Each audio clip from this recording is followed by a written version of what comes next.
त्या ठिकाणी खासे पारधी समाज हा खरंच अत्यंत गरीब आहे आणि आजही तो समाज अशिक्षित आहे, भीक मागून आपले पोट भरते आणि त्यांची मागणी होती की आमच्या मूलभूत गरजा, आमचे घरं आहे, आमचे त्या बेड्यावरचे जे आमचे रस्ते आहे, नाले आहे, सभामंडप आहे, अशा सगळ्या गोष्टी आमच्या पूर्ण करून द्यासाठी 15 कोटी रुपये त्यांनी मागणी केली।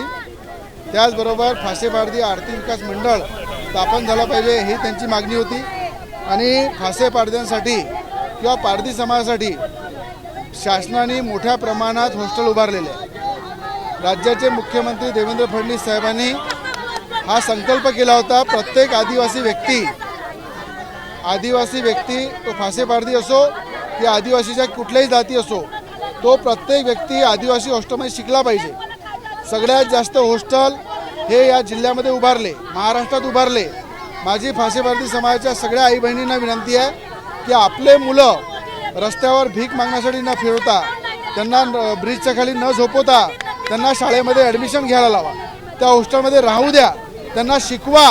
कारण फासे पारधी समाजाचे मुलं मुली जर शिकवले आणि शासनाने सगळी व्यवस्था करून दिलेली आहे, हॉस्टेल बांधून दिलेले आहे, राहायची व्यवस्था आहे, शिक्षणाची व्यवस्था आहे, त्या ठिकाणी जेवणाची व्यवस्था आहे आणि मुख्यमंत्री स्वतः आदिवासी समाजाकडे विशेष लक्ष आहे, तर माझी विनंती राहील, सगळ्या समाजाला विनंती केलेली आहे, संघटनेच्या सगळ्या नेत्यांना विनंती केलेली आहे की फासे पारधी समाजाच्या मुलांना शिकवा आणि लवकरच पुढच्या आठवड्यात जे आदिवासी मंत्री आहे अशोक उईकेजी आणि राज्याचे मुख्यमंत्री देवेंद्र फडणवीस साहेब यांच्या उपस्थितीत बैठक लावू आणि 11 लोकांची हे जे बॉडीचे जे नेते आहे यांच्या उपस्थितीत बैठक लावून त्यांचा कसा न्याय मिळता येईल, त्यांचे राहिलेले प्रश्न कसे सोडता येईल यासाठी मी प्रयत्न करणार। एक शेवटला प्रश्न, संजय राऊत असे म्हणाले की राष्ट्रवादी एकत्र येण्यासाठी त्यांनी दावा केला आहे। असं आहे की वेळ आल्यानंतर संजय राऊतला हेही पता चालणार नाही की उद्धव ठाकरे हे केव्हा मोदीजींच्या शरणी जातील आणि कधी त्यांना आसरा मागतील।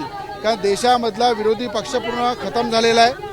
विरोधी पक्षांनी मानलेलं आहे की मोदीसारखा बलवान नेता जो खऱ्या अर्थानं पाकिस्तानमध्ये घुसून यशस्वीपणे सिंदूर अभियान त्यांनी राबवलं आणि या देशाला मोदीजींची गरज आहे हे अंतरात्मातून उद्धव ठाकरेंना माहीत आहे। पण ज्या पद्धती संजय राऊत बळबळ करत आहे हे बळबळच करत राहतील आणि उद्धव ठाकरे एक दिवस दिल्लीला जाऊन पूर्ण शरण हे मोदीजींचं घेतील हा माझा विश्वास आहे। एबीपी माझा, उघडा डोळे बघा नीट।